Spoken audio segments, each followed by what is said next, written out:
반갑습니다. 제가 두 번째 만남인데 제가 인사할 때 인도 말로 인사한 거 기억나시는지 모르겠습니다. 함께 인사하도록 하겠습니다. 손 한번 모아보십시오. 나마스테. 예, 반갑습니다. 나마스테 서로 한번 인사해 보십시오. 나마스테. 예, 두 번째 이렇게 했죠. 오른손 이렇게 들으셔야 되죠. 저를 보십시오. 오른손 이렇게 드시고 제이 마시키, 제이 마시키. 서로에게 제이 마시키. 제이하고 끼는 높이다, 찬양하다, 마시는 메시아, 그러니까 그리스도를 찬양하라 이런 뜻이라는 말씀을 드렸습니다. 뜻을 아셨으니까 다시 한번 하겠습니다. 오른손 이렇게 하고 제이 마시키. 서로에게 제이 마시키. 예, 감사합니다. 세 번째인데요, 프라부 앞세 프레임 카르타해. 자, 프라부 앞세 프레임 카르타해. 하나님은 당신을 사랑하십니다 이런 뜻입니다. 북인도의 언어인 힌디로 이렇게 표현하는 겁니다. 그렇다면 여러분들이 이 복음을 옆에 있는 분들한테 한번 전해 보십시오. 프라부 앞세 프레임 카르타해. 자, 한번 해보겠습니다. 프라부 앞세 프레임 카르타해. 예, 다시 한번 말씀드리지만 인도의 단기팀으로 가실 수가 있습니다. 여러분들은 준비가 되셨습니다. 오늘 긴 8주의 여정을 마치고 마지막 하나님 백성의 선교, 공적 광장에서 살아가는 백성에 대한 이야기를 하게 될 것입니다. 우리가 생각하는 선교는 타문화, 해외 선교를 의미하고 있는 것이 전통적인 이해입니다. 그런데 저처럼 인도의 선교사로 나가는 그것만이 선교가 아니라 지금 이곳에서 우리의 삶도 선교사의 삶임을 지난 8주 동안 계속해서 공부를 했습니다. 그 말은 해외로 선교사 안 가도 된다라는 것이 아니라 해외로 나가는 선교사도 선교사고 이곳에서 우리가 선교적 삶을 살아가는 우리도 선교사다라는 것을 얘기하는 겁니다. 달리 말해서 선교에 대한 의미를 덧셈하는 겁니다. 한 가지 의미에서 다른 의미로 바꾸는 것이 아닙니다. 우리는 여전히 지리의 경계를 넘어서 그곳 하나님의 복음이 필요한 곳에 가야 하고 문화가 다른 곳에서 그 사람들과 함께 살아가면서 복음을 증거해야 합니다. 그런데 그것은 우리의 삶이 선교임을 경험하지 않으면 그곳에 간다고 해서 그들이 변화되지는 않습니다. 같은 원리죠. 우리가 이곳에서 예배를 드리지만 우리의 일상의 삶에서 이 예배당을 떠나는 순간 가정에서, 직장에서, 학교에서, 지역사회에서 예수 그리스도의 제자로 선교적 삶을 살지 않으면 그건 아무 의미가 없는 껍데기인 신앙인이 될 수 있다는 것입니다. 선교사 타이틀을 가지고 제가 인도에서 사역을 했지만 인도에 가서 하나님의 뜻에 맞는 공적 광장에서의 선교적 삶을 살지 않았을 때는 저는 허울뿐인 선교사 타이틀을 갖고 있는 사람에 불과하지 하나님께서 보시기에는 선교사가 아닌 것이죠. 그래서 우리는 이 두 사진이 동일하게 우리의 선교 현장임을 고백하게 됩니다. 왼쪽의 사진은 전통적으로 타문화 해외 선교지를 상징할 수 있지만 오른쪽의 사진은 몇 년 전에 유행했던 드라마 미생의 한 장면입니다. 직장, 우리의 지역사회, 학교, 가정, 소위 이 책에서 얘기하는 것은 공적 광장 또한 우리의 선교 현장인 것입니다. 여러분들이 이미 책을 읽어오셨다는 전제하에 함께 이야기를 풀어나가고자 합니다. 먼저 이 이야기를 풀어나가기 앞서서 오늘이 마지막 날이잖아요. 근데 이 책을 2달 조금 더 이렇게 일주일에 한 번씩 쪼개서 읽으면서 이 여정을 함께 왔기 때문에 우리 안에서 좀 정리가 되지 않으면 공적 광장에서 뭘 하라는 거지? 이게 왜 선교지? 이렇게 생각할 수도 있을 것 같아요. 그래서 우리가 이 여정을 함에 있어서 제일 처음 그리고 지금까지 질문하고 있는 게 있습니다. 우리는 누구이며 무엇을 위해 여기에 있는가? 거기에 대한 해답을 찾기 위해서 성경의 창세기부터 계시록까지 뭐라고 쓰여 있는지를 살펴보았습니다. 그래서 우리는 지난 8주 동안 선교적 성경 읽기를 했던 것입니다. 아닌 게 아니라 우리가 성경의 구절들을 하나하나 살펴보니까 이 성경의 말씀을 통해서 우리는 하나님의 선교 이야기를 이해하게 되었습니다. 하나님께서는 창세기에 이 우주 만물을 창조하시고 하나님의 성품을 반영하는 인간을 만드시고 다스리고 관리하는 청지기의 사명을 주셨습니다. 그런데 죄로 인해서 우리가 타락한 이후에 깨어진 세상을 살아가는 우리들은 그러한 삶을 제대로 반영하지 못하고 있는 것이 현실입니다. 그래서 하나님께서 당신의 선교를 시작하셨습니다. 그것은 하나님이 선택한 사람을 통해 민족을 이루시고 그 민족을 통해 인류를 구원하고자 하시고 이 창조 세계를 원래의 창조의 원리대로 회복하고자 하시는 일들을 하신 겁니다. 그래서 창세기 12장에 1절에서 3절까지 아브라함을 부르시는 내용이 나오고 18장에 보면은 다시 그 아브라함에게 재확인을 시켜주시면서 구속하시는 그 하나님의 윤리적인 그리고 총체적인 구속의 의미들을 발견해내게 하십니다. 하나님의 의와 공도를 따르는 백성으로서의 선교적 삶을 요구하시는 것입니다. 아브라함의 자손인 이스라엘 백성들이 한 민족으로서 선민 사성을 가지는 것으로 끝나는 것이 아니라 선택받았기 때문에 하나님의 복을 온 세계에 증거하는 축복의 통로가 되어야 함에도 불구하고 우리가 구약의 역사를 보면 그 이스라엘이 실패한 역사로 점철되었다는 것을 알 수가 있습니다. 그래서 신약의 예수 그리스도께서 그 구속의 완성을 십자가 사건을 통해 우리에게 보여주셨고 예수 그리스도의 보혈로 우리는 구속의 경험을 하게 되고 하나님과의 관계 회복을 통해 죄의 문제가 해결돼서 타락에서 구속 이후에 새로운 창조, 원래 하나님의 창조의 질서에 맞는 삶을 살 수 있는 위치까지 있게 되었습니다. 그래서 교회는, 모든 교회는, 온 교회는 주님의 교회뿐만 아니라 모든 교회가 온전한 그 하나님의 복음을 온 세상에 증거하는 것이 우리의 사명이요 우리의 삶의 정체성이 된 것입니다. 우리는 누구이며 무엇을 위해 여기에 있는가? 이 질문을 던졌을 때 우리는 하나님께서 선택하신 하나님의 백성이요 그 구속을 경험한 자요 하나님의 주시는 그 복의 그 충만한 삶이 무엇인지를 아는 자이고 그 하나님과의 관계를 통해서 그 기쁨이 넘쳐서 하나님의 구속 이 선교를 다른 사람들과 이 창조 세계에 증거하는 사람입니다 라고 얘기할 수 있는 것입니다.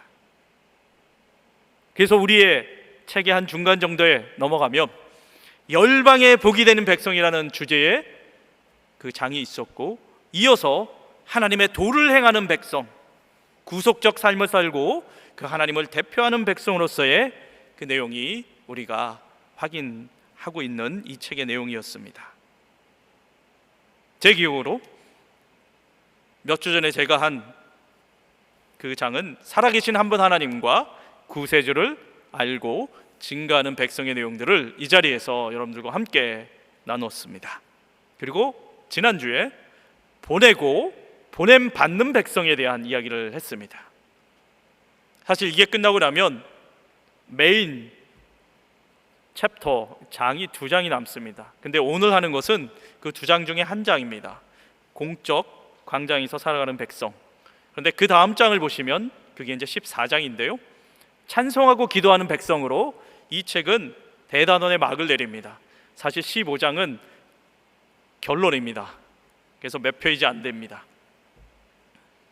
그래서 제가 공적 광장에서 살아가는 백성을 이야기하면서 마지막에 잠깐 14장에 찬송하고 기도하는 백성으로 마칠까 합니다. 자, 그러면 지난주의 내용을 한번 살펴보면서 이번 주에 공적 광장에 대한 이야기를 한번 연결하면 어떨까 생각을 합니다. 저는 예배드리기 30분 전에 와서 이 앞자리에서 뒤에 있는 여러분들 위에 보시면 플래카드가 있잖아요. 2025년 교회의 표어가 있는데 그 밑에 성경 구절이 3개가 있는데 가운데 있는 로마서 10장 15절, 제가 이걸 보고 준비한 건 아닌데 이렇게 함께 이어져서 얼마나 감사한지 모릅니다. 기록된 바 아름답도다 좋은 소식을 전하는 자들의 발이여. 이 좋은 소식을 전하는 자의 삶은 이미 그 좋은 소식으로 인해서 그의 삶이 기쁨이 넘치고 충만함이 있어야 합니다. 그렇지 않으면 그걸 전할 수가 없는 것이죠. 달리 말해서 여러분들 책의 311페이지에 하나님의 백성에 속한다는 것의 최소한의 의미는 보냄을 받을 수 있는 상태가 되는 것이다. 택배 발송 준비되어야지 그 다음 발송하는 사람한테 인계가 가능하죠. 우리는 그럴 준비가 되어 있어야 한다는 것입니다. 그래서 지금까지의 우리의 이 책에서의 배움, 이 과정에서의 배움은 우리는 누구인가에 대한 것을 확실히 하고 우리가 정말 그 구속받은 자의 삶, 하나님께 주시는 그 복의 기쁨, 충만함을 누리고 있는가, 그리고 그걸 삶에서 드러내고 있는가를 확인하고 재확인했던 것입니다. 저는 인도 델리, 인도의 수도인 그곳에서 대학생들 말씀을 전하고 같이 수련회를 하고 제자 훈련하고, 저희 아내는 교육 선교사로서 슬럼 학교에서 아이들을 가르치고 그 아이들과 말씀을 나누고 그런 사역을 했고, 신학원에서 1년 과정의 그 신학원에서 말씀을 권별로 가르치기도 했고, 인도에 유학가 있는 외국인 국제 학생들, 외국인 유학생들을 대상으로 같이 사역을 하기도 했습니다. 저같이 문화의 경계를 넘어서, 지리의 경계를 넘어서 말씀을 증거하는 사람은 우리는 선교사라고 흔히 부릅니다. 아까 초대에 말씀드렸다시피 저 같은 사람도 선교사이지만 여기 계신 모든 분들이 하나님이 선택하신 선교사라는 것을 공적 광장을 통해서 함께 나눌 수 있습니다. 보내시는 하나님은, 선교에 보내는 것은 하나님의 성명에 참여하는 것이다. 보내고 보냄받는 이 차원에서 하나님 백성의 선교는 삼위일체 하나님이 세상의 구원과 그분의 진리의 계시를 위해 행하셨으며 또 계속해서 행하고 계신 보냄과 보냄받음의 역학 안에서 파악되어야 한다라고 이렇게 써 있습니다. 여기까지가 보내고 보냄받는 백성에 대한 내용입니다. 그런데요, 여러분, 오늘은 무엇을 얘기하려고 하냐면, 그러면 도대체 우리는 어디로 보냄받는가? 흔히 우리는 가거나 보내거나 둘 중에 하나 해야 된다. 가는 선교사, 보내는 선교사. 제가 대학생 때 대학생 선교단체에 있으면서 우스갯소리로 이런 말을 했습니다. 우리 동기 중에 한 명을 우리가 보내면 11조 했기 때문에 이젠 우리 할 일 다 끝났다.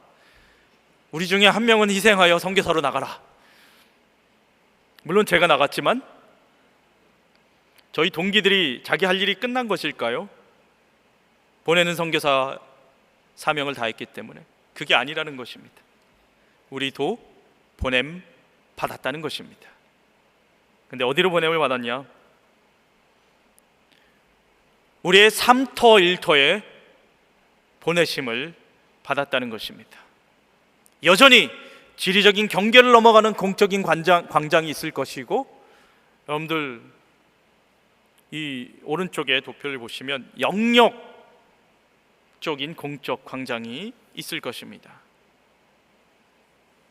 그게 종교의 영역일 수 있습니다. 저는 주로 힌두교와 이슬람교를 믿고 있는 사람들을 대상으로 한 사역을 했었습니다. 정치의 영역일 수 있습니다. 하나님의 공의와 정의가 정치의 영역에서도 선교사로 들어가서 사역해야 될 사람이 필요하겠죠. 경제의 영역일 수 있습니다. 약육 강식에 경제적으로 가진 자와 못 가진 자가 너무나 극렬하게 구분이 되는 이 사회 속에서 하나님의 자비와 공의가 창조의 원리대로 선포되는 것을 경험하는 사람들이 필요하겠죠. 과학의 영역에서 하나님께서 이 어그러진 과학 기술 문명 속에 하나님의 뜻을 반영하는 과학 문명이 꼽히기를 수고하는 사람이 필요하겠죠. 혼탁한 매스컴, 매스미디어, 방송의 영역에서 복음의 능력을 발휘하는 자들이 필요하겠죠. 문화예술 쪽에 하나님의 그 선하시고 위대하심을 창의적으로 표현하는 사람들이 지속해서 필요할 겁니다. 다음 세대를 제대로 키우는 교육 영역의 사람이 필요할 겁니다. 무너지는 가정, 이혼하고 깨어진 과정 속에서 하나님이 원하시는 아름다운 성경적인 하나님의 복이 충만한 가정을 이루는 가정 선교사도 필요합니다. 가만히 보면 우리의 삶에서 여기에 한두 가지는 꼭 적용이 될 만한 영역입니다.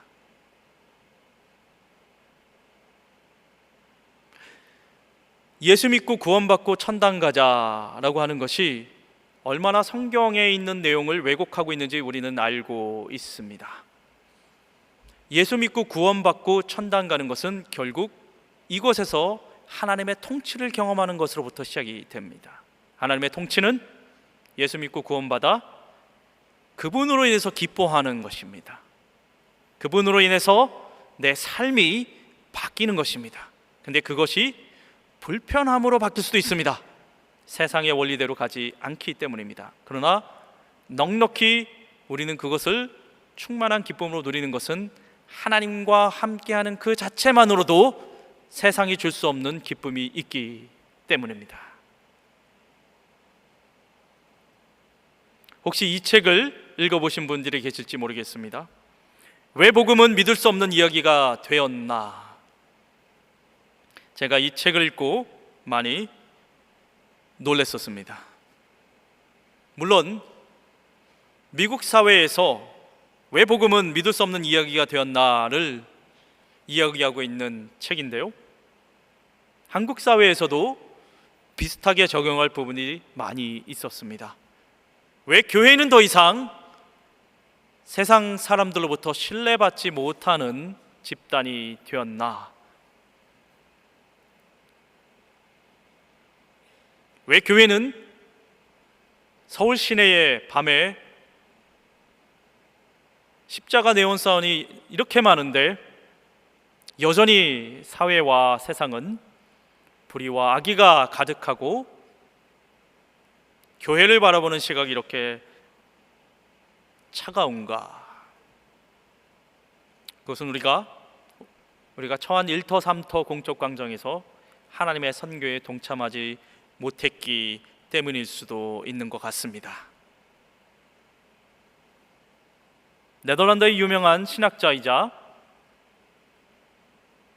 수상이었던 아브라함 카이퍼는 인간 존재의 전 영역 중에 만물의 주권자이신 그리스도께서 내 것이라고 주장하지 않으시는 곳은 단 한치도 없다, 이렇게 이야기했습니다. 하나님의 주권이 미치지 않는 피조 세계는 없다는 것입니다. 아닌 게 아니라 하나님이 이 온 우주 만물을 창조하셨기 때문에 하나님의 통치는 이 온 우주 만물에 임하는 것입니다. 그런데 그 통치를 위임해 준 그 대상이 교회입니다. 하나님의 백성입니다. 인간을 유일하게 피조물 중에 하나님의 성품을 반영하는 존재로 창조하셨기 때문입니다.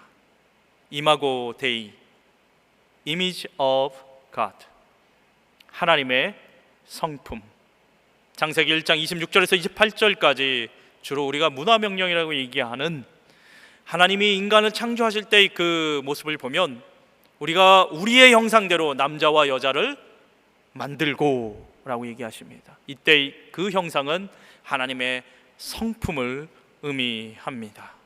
그래서 하나님의 성품을 반영하는 유일한 존재로서의 인간은 타락한 이후에 그것들을 제대로 반영을 못하다가 다시 구속을 받아 그것을 회복한 것입니다. 달리 말하면 교회인 우리들은 하나님의 성품을 반영하는 존재들이라는 것입니다. 그렇다면 그 성품이 뭐가 있을까요? 많이 있죠. 두 가지가 그 중에 대표적으로 제가 말씀을 드릴 수 있는데, 하나님의 자비 그리고 하나님의 공의.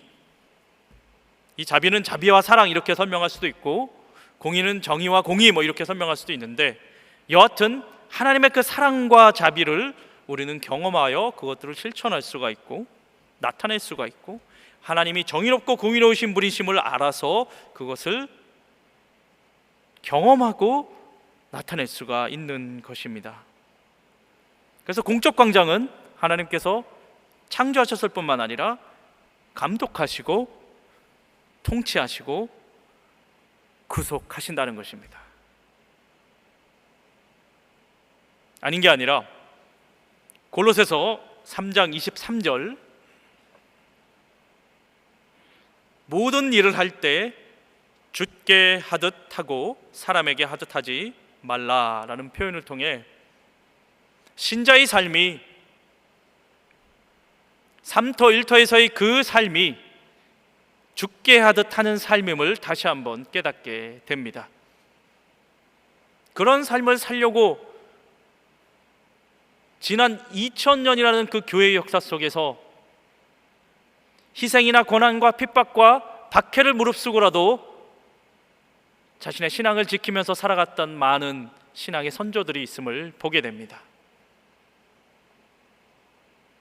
여러분들 영어 이름 중에 크라이스라이크라는 이름이 있는 거 아시죠? 크리스라는 이름이 있는 거 아시죠? 크라이스트라는 이름이 있는 거 아시죠? 다 예수 그리스도를 닮고자 하는 그 부모의 마음을 자녀에게 이름으로 심긴 거 아니겠습니까? 그런데 우리 인생이 빡빡합니다. 직장 생활 제대로 그냥 하는 것 또한 쉽지가 않습니다. 이 사회는 우리를 그렇게 쉽게 월급을 받게 내버려 두지 않습니다. 마치 사회 속에서 내가 내던져져서 끌려다니는 인생인 것처럼 보입니다.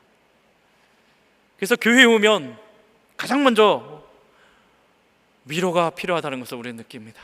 격려가 필요하다는 것을 느낍니다. 네, 맞습니다. 저 또한 그것으로부터 자유롭지 않은 그런 사람입니다. 자, 그러면 위로와 격려를 받고 어떻게 하죠? 하나님의 말씀과 성령으로 충만해서 어떻게 하죠? 우리가 보냄받은 그 공적 광장 3터 1터에서 하나님을 드러내는 겁니다. 그러면 됩니다. 다시 또 와서 하나님 실패했어요, 하나님 너무 힘들어요, 하나님께서 또 채워주십니다. 그러면서 그 힘으로 또 다시 세상에 나가서 하나님의 선교를 감당해내는 것입니다. 그럴 때 직장 동료와 이웃 사람들이 질문을 하기 시작합니다. 당신은 좀 특별한 삶을 사는 것 같은데 무슨 비결이라도 있어요? 그때 갑자기 뭐 오메가3 이 제품 좋아요 이렇게 얘기하시면 안 되고,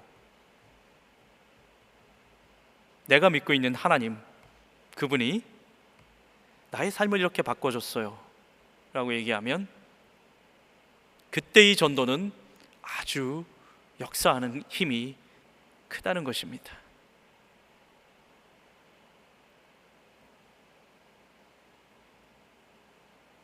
우리가 공적 광장에서 선교적으로 참여할 수 있는 여러 영역들이 있습니다. 그 중에 하나는 우리가 국가를 섬길 수가 있습니다.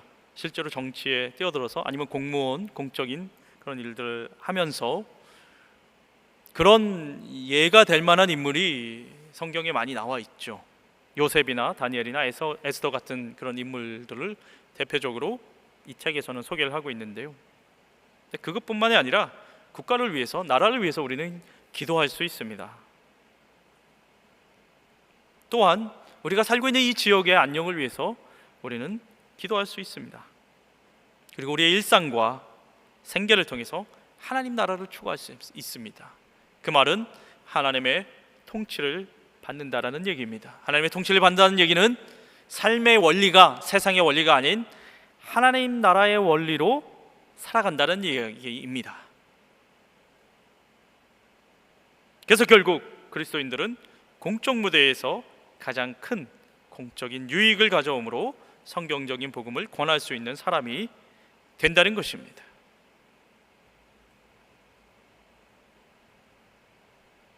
저희 친척 가족분 중에 어르신 한 분이 계신데 그분은 교회를 나가지 않으십니다. 이유는 단순합니다. 예수 믿는 것들 때문에 안 나간다, 이렇게 종종 얘기를 하십니다.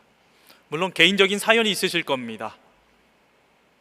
근데 우리는 만약에 예수 믿는 것들이라고 하는 그 대상에 포함되어 버린다면 우리는 정말 하나님의 자녀로서 하나님의 통치를 받고 있는 삶을 제대로 살지 못하고 있는 줄도 모릅니다.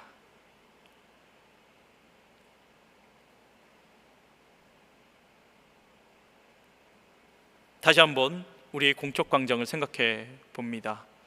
여러분들이 해당되는 이 몇 가지의 영역 속에서 여러분들은 누구입니까?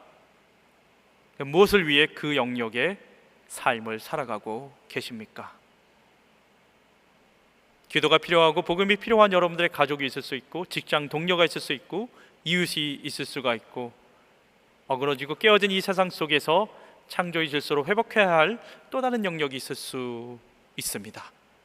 그곳에서 복음의 천병으로 살아가시기를 소망합니다. 예수님께서 산상수훈에서 마태복음 5장 13절에서 16절 너희는 세상의 소금이요 세상의 빛이요라고 말씀을 하시고, 너희 빛을 이 세상에 비추어 사람들로 하여금 너희 착한 행실을 보고 하늘에 계신 너희 아버지께 영광을 돌리게 하라라는 말씀을 하십니다. 산상에서 설교를 하셨는데 너무나 아름다운, 우리의 삶에서 너무나 지킬 수밖에 없는 하나님 나라의 그 원리를 가르쳐준 가르침이기 때문에 아름다운 가르침, 수훈, 그래서 산상수훈 아니겠습니까?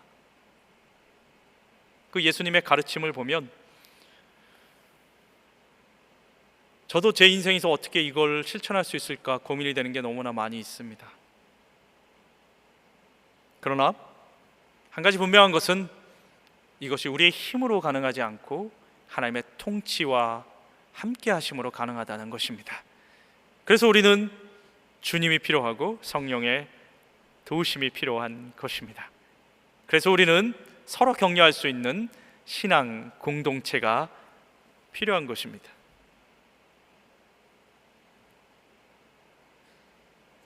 우리는 선교적으로 대결해야 될 일이 생깁니다. 그것은 우상과의 대결입니다.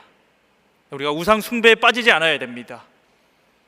차라리 특정한 다른 종교이면 우리가 적을 쉽게 식별할 수 있는데, 이게 우상인지 아닌지 헷갈리는 그런 대상일 때는 우리가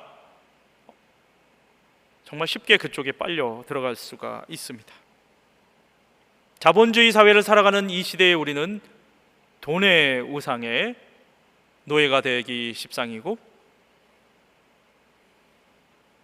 21세기 서울과 수도권에 살아가는 중산층의 우상이 될 수 있는 것은 명예와 권력 그리고 자녀일 수 있습니다. 제가 한국에 산 지 4년이 됐는데요, 자녀 문제로 본인의 신앙이 완전히 무너지는 분을 너무나 많이 만납니다.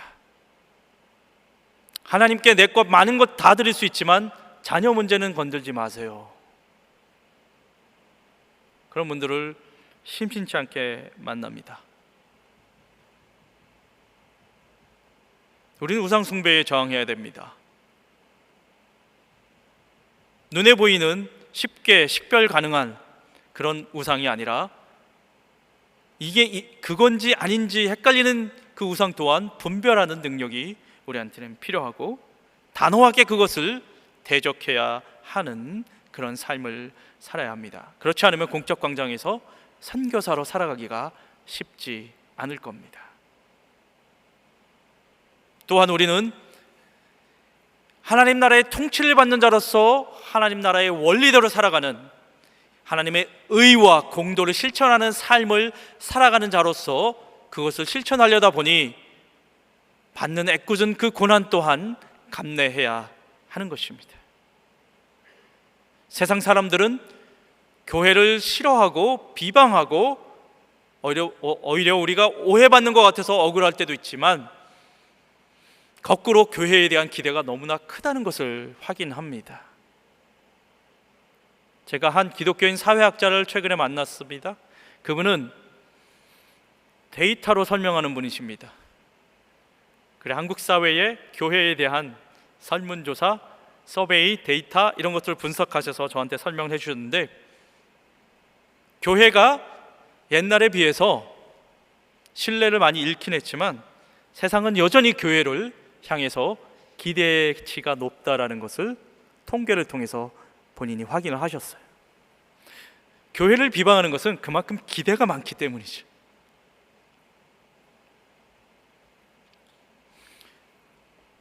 우리한테 무엇을 기대할까요? 우리의 구별됨을 기대합니다. 교회 바깥에 있는 사람들조차 교회는 이래야 되는 거 아니야? 라고 생각하는 게 있다는 것이죠. 우리의 신앙적인 모습이, 우리의 윤리적인 모습이 세상 사람들이 보기에도 흠모할 만한 삶이 된다면 3토 1토에서의 공적 광장에서 그들은 우리에게 계속 질문하게 될 것입니다. 어떻게 하면 그런 삶을 살아갈 수 있어요? 그러면 베드로전서 3장 9절의 말씀처럼 대답할 말을 준비해서 알려주면 되는 것입니다. 공적 광장의 신들을 분별하는 것이 첫 번째 중대한 선교적 과제입니다.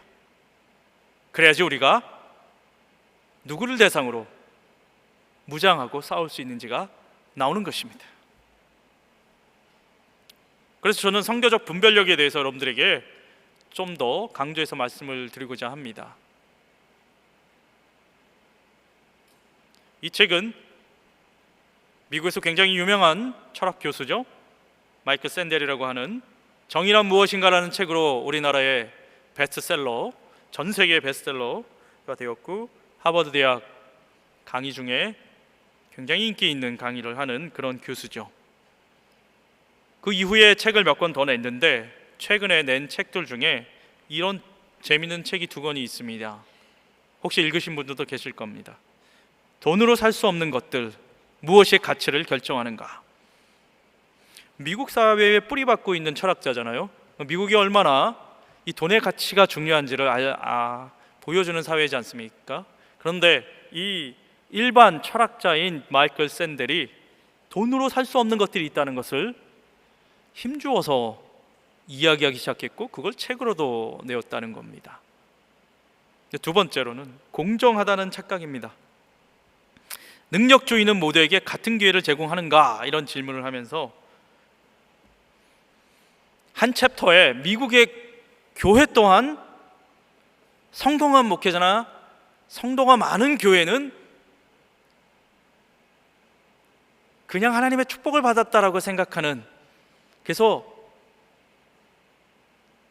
그것이 옳은 거다라고 착각을 하는 경향이 있다는 것을 꼬집고 있는 것을 보았습니다. 저는 한국 사람이고 한국 사회에 있으니까 한국의 교회와 한국 사회를 한번 살펴보았더니 유사한 게 많이 있더라고요. 자, 이런 공적 광장에서 우리는 어떤 교회로 존재해야 합니까? 왜 주님의 교회는 너도 나도 예배당을 건축하는데 아직까지 정신여고의 강당에서 예배를 드리십니까? 어떤 가치를 소중하게 여기기 때문에 이 일들을 하십니까? 왜 이 정신학원에 엄청난 재정과 기도와 여러분들의 시간과 노력을 쏟으십니까? 정신학원이 주님의 교회는 아니잖아요. 그런데 왜 이 일들을 하십니까? 제가 2주간 오면서 선교담당 장로님으로부터 이 교회가 지난 오랜 시간 동안 이 학교에 투자한 것들을 계속 얘기를 들었는데요, 여러분들은 이미 교육의 영역에서 공적 광장에서 하나님의 선교사로 살아가려고 몸부림치는 것을 하고 계시는 겁니다. 왜 그럴까요? 복음의 가치가 그 어떤 것보다 더 소중하기 때문에 건물 짓는 것보다 있는 건물 잘 활용하되 그때 쓸 돈을 사람에게 투자한다. 영혼에게 투자한다. 이것만큼 가치 있는 일이 있을까요? 여러분들은 이미 선교사입니다. 주님의 교회는 선교사에게 많이 앞서 있는 것입니다. 자, 그렇다면 선교적 보냄받은 공적 광장을 한번 정리하면서 얘기하고 싶은데요, 여러분들 책 363페이지에 당신은 하나님이 창조하신 세계인 동시에 사탄이 일시적으로 찬탈한 세계, 게다가 당신이 하나님의 선교에 참여할 세계인 공적 광장으로 매일 출근합니다. 그리고 매일 하는 일이 중요한 것은 그 일이 하나님께 중요하기 때문입니다. 나는 매일 반복되는 데일리 루틴, 이 일이 그렇게 중요하다고 생각하지 않을 수 있어도 하나님은 그 일이 중요하다고 생각하신다는 겁니다. 그리고 하나님께서는 우리를 매일 직장으로 보내시면서 그 일을 통해서 세상을 돌보시고 구속하시기 위해서 우리를 증인으로 그리고 구속의 대행자로 사용하신다는 것입니다. 지금의 시대가 선교계에서는 이렇게 얘기합니다. 세계 기독교의 시대다. 다중심적 선교가 필요한 시대이고 그것이 진행되고 있는 시대이다. 세계 기독교의 시대가 무슨 말인고 하니, 한국적 기독교는 서구적 기독교와 좀 다릅니다. 우리는 주여 삼창을 하고 통성 기도를 해야지 성령이 임하는 것처럼 이렇게 인식이 됩니다. 특별히 부흥회 때는. 그리고 새벽 기도는 한국 교회의 독특한 자산입니다. 그러나 서구 교회를 가면 저희들은 국제대 선교단체입니다. 다국적 선교사들이 모여서 같이 기도회를 하면 가끔 졸릴 때가 있습니다. 돌아가면서 아주 조용히 조근조근 기도를 하는데 들릴락 말락 기도를 합니다. 그러다가 한 뉴질랜드 자매가 이렇게 기도의 인도를 하면서 얘기를 하는 겁니다. Let us pray in Korean style. 자, 한국식으로 기도합시다. 무슨 말입니까? 통성기자와 하자는 얘기입니다. 그때 갑자기 두 눈이 번쩍 띄어지면서 우리 한국 선교사들이 막 주여 주여 하면서 기도를 합니다. 각각이 다른 그 교회의 기독교의 색깔과 문화적으로 이렇게 입혀진 게 있는 것이죠. 그 자체가 잘못된 건 아니죠. 아프리카나 다른 남미의 교회 또한 우리와 또 다른 교회의 문화를 갖고 있습니다. 3시간 예배를 드리는데 2시간 일어나서 찬양만 합니다. 그런 곳이 남미와 아프리카 교회입니다. 그런데요, 제가 이 얘기를 하려고 하는 것이 아니라 공적 광장과 연결해서 다중심적 선교를 얘기하려고 합니다. 다중심적 선교는 뭐냐면요, 교회에서 목사님과 장로님들만 사역하는 분이 아니라 모든 성도가 하나님의 사역을 하는 사람이라는 것이고, 그리고 몇몇 소수의 선교사 타이틀을 갖고 있는 사람만 선교사가 아니라 모든 교회가 선교사라는 것입니다. 그래서 제가 인도 선교사잖아요. 인도에 가서 사역을 하면 인도에 있는 교회와 그 교회의 성도들이 다 저의 동력자이자 함께 사역하는 선교사라는 거예요. 그 말은 무슨 말입니까? 그들의 공적 광장에서 복음의 증인의 삶을 살아가는 것이 맞다는 것입니다. 아닌 게 아니라 하나님께서 예레미야를 부르실 때 예레미야 1.5절에서 이렇게 말씀하십니다. 내가 너를 모태에 짓기 전에 너를 알았고 네가 배에서 나오기 전에 너를 성별하였고 너를 여러 나라의 선지자로 세웠노라 하시기로.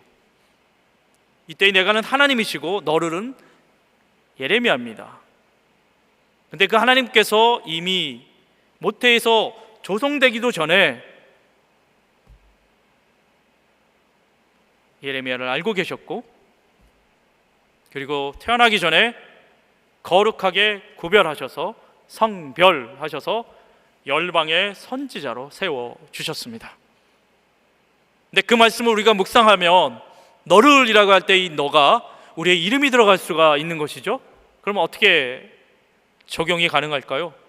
나를 이미 태어나기 전부터 알고 계신 하나님께서 특별한 계획을 가지시고 거룩하게 구별하셔서 나를 이 공적 광장에 선교사로 세워 주셨다는 것입니다. 이 이쁜 아이는 저희 딸입니다. 9월에 대학교를 가는데요, 제가 이 딸이 임신 가운데 5개월일 때 이 말씀을 받았습니다. 눈물로 받았습니다. 이 아이의 다리에 무슨 문제가 있다는 것이 발견이 돼서 큰 병원에서 수술로 나왔는데요, 오른쪽 무릎을 굽히지 못하고 거꾸로 들려서 태어났습니다. 선천성 무릎 탈구라고 하는 증상으로 생후 3개월부터 11개월, 그리고 어릴 때 계속해서 6번의 수술을 받았고, 지금 오른쪽 무릎을 굽히지 못하고 보상걸음으로 걷고 있습니다. 근데 정말 잘 컸습니다. 이 아이가 정밀 초음파 검사를 하는 임신 5개월 때 무슨 문제가 다리 한쪽에 있다는 걸 발견할 때 이 말씀을 저한테 주셨어요. 근데 저는 이 말씀을 받아들이기 힘들었습니다. 우리 아이에게 주신 말씀이라고 받아들일 수 없었고, 우리 가정에게 주시는 말씀이라고 받아들일 수 없었습니다. 근데 지난 만 18년 넘게 19년 이 아이가 자라나는 그 과정을 통해서 저는 확실히 깨달았습니다. 이것이 우리에게 주신 말씀이구나, 이 아이에게 주신 말씀이구나. 우리 가정에게뿐만 아니라 우리 성도 모두에게, 온 교회가 온전한 복음을 온 세상에 전하는 그때 이 온 교회가 받은 말씀이구나. 우리를 이미 알고 계신 하나님께서 태어나기 전부터 저희 딸에게 특별한 계획을 가지고 거룩하게 구별하셔서 열방의 선지자로 세우시는 그 사명들, 그 정체성을 발견하게 됩니다. 저보다 더 기구한 사연을 갖고 계신 분들이 여기에 많이 있으실 겁니다. 저는 더 이상 이게 기구한 사연은 아닙니다. 감사 제목이요, 축복의 이야기입니다. 그러나 여러분, 한 가지 잊지 말아야 할 것이 있습니다. 그것은 여러분들은 이미 특별한 존재로 부르심을 받고 보내심을 받았다는 것입니다. 여러분들의 1토 3토가 그래서 특별한 것입니다. 그래서 특별한 분들에게 숙제를 드립니다. 라이프 애즈 미션 플랜을 한번 짜보십시오. 여러분들 받은 책이 있어요.